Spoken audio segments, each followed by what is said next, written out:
Hello everyone, welcome back to my channel. Today is the second Bujo video for this year because I'm just absolutely loving my little planner. If you want to see the full setup of this pocket notebook, this is a Moleskine. I will link it down below so you understand a little bit better about why I picked this notebook and the setup that I have there. In a nutshell, this notebook combines Bujo, so bullet journaling, as well as narrative journaling. That's why the pages for today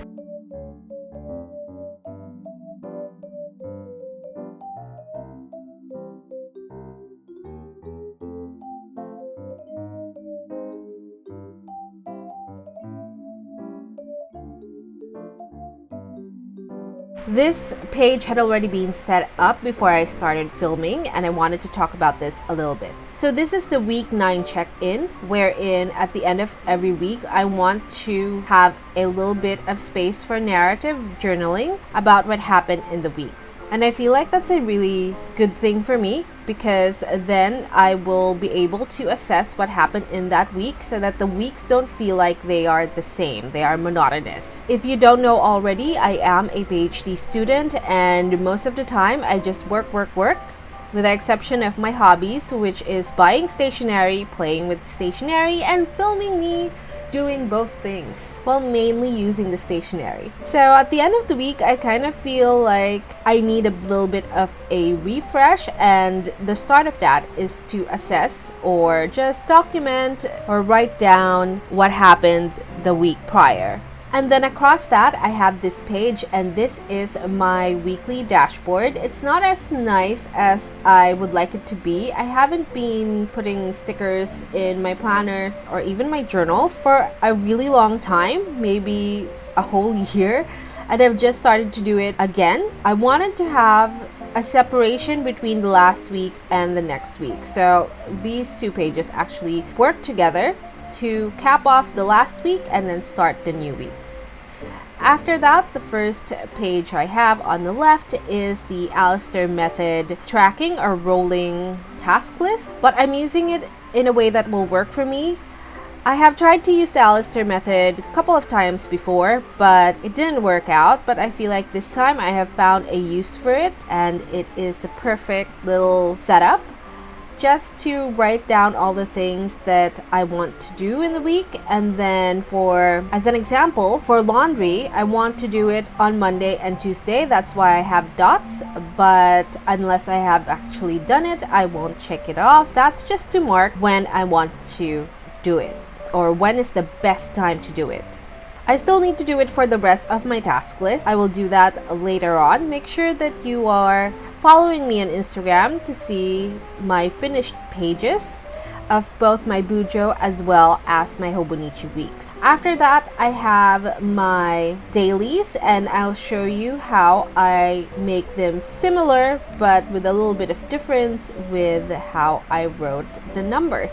It's a very simple, but as you can see, it makes a lot of difference because here I'm aware that it's different days very quickly because the numbers look very different compared with each other. So that is the end, and then I didn't set up the weekly check-in yet. I will do that in the next plan with me when I'm able to sit down and do those. So without further ado, let's go ahead and see the process of how I made these pages. First, we will be setting up the dashboard for the next week on the right side of the page for week 10. Here I have my AliExpress stickers, and these are really big stickers. At first I thought that they weren't stickers at all, they were just film decorations, but it turns out that they are pretty good stickers. And this is what it looks like. I didn't think that this needed any more decorations, so I went ahead and started preparing for my weekly affirmation.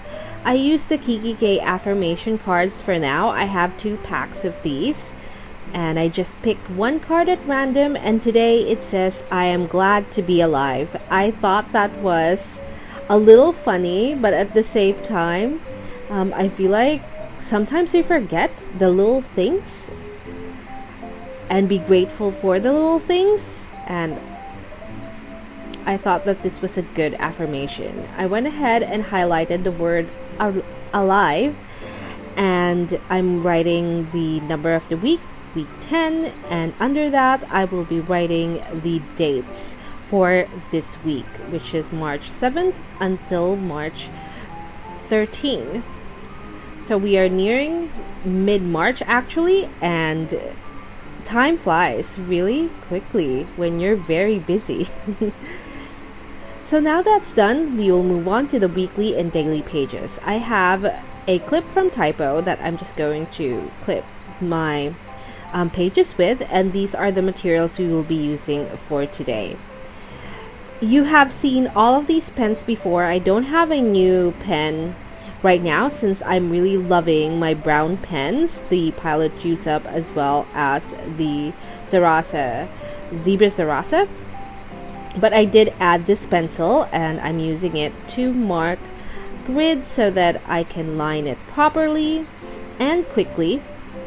The pen that I'm using to line it with is the black uni pen in 005. It is very thin and very reliable actually. I'm also highlighting Wednesday and Saturday, so it marks the middle of the weekdays and the start of the weekend. Using my 𝒕𝒊𝒅𝒏, I am writing my headers. So I wrote this week, and then the tasks or events label or header, and then the days of the week as well as the dates. I'm also using the same pen to write home things, so it's a little bit different from my usual rundown of my work things and some little errands here and there. So as I mentioned, I did dot the days that I expect to do those tasks and check off the ones that I'm sure will be happening. And this is the list that we have, and I think that this is going to be very helpful for me just to keep track of the things that I want to do. So for my dailies, I am just going to write the dates, and I'm writing them in different ways, but mainly in a box type. So I have MAR for March at the top, and then the day, the first 3 letters of the day. So this is the first style, and this is very simple. I just used the Tombow brush pen to have a little bit of depth, and I mentioned I could have used my chiseled highlighter, but I thought that it was a little too thick for the space that I have. And I'll show you the finished pages, daily pages, in my Instagram, so make sure that you are following me as I had mentioned earlier. And then this is the second style. So this is just deepening the highlights of the highlighter that I have used. I have to say, because the paper is cream, the brown highlight is very light, so the definitions provided by the pen is very much helpful to just see it right away. And this is the third style. And then at the end, I always box it off using my uni pin 005. It's not very neat, and I'm alright with that. It could be neater if you use a ruler, but I didn't want to do that anymore because this is just so much quicker. So this one is the simplest one. I just wrote it down, 2 grid boxes vertical. And then these are the last 2 days. So this is the weekend. And for this one, instead of using the brush pen on the number itself, I'm using it on the box that I did using the Unipin. So it gives it a little bit of shadow. I'm sorry it was a little shaky. My setup isn't as good yet or as perfect as I want it to be, but those are the pages. So those are the pages that we have made today for the Bujo, or this Bujo notebook. These are the daily sections or daily pages for today and tomorrow, and I haven't set it up yet, but I hope that you were able to find ideas on how to incorporate some of these things in your own Bujo. And I really enjoy using this notebook. and having a bullet journal finally work for me. So that's it for us today. Thank you so much for watching, and I'll see you in my next video. Bye!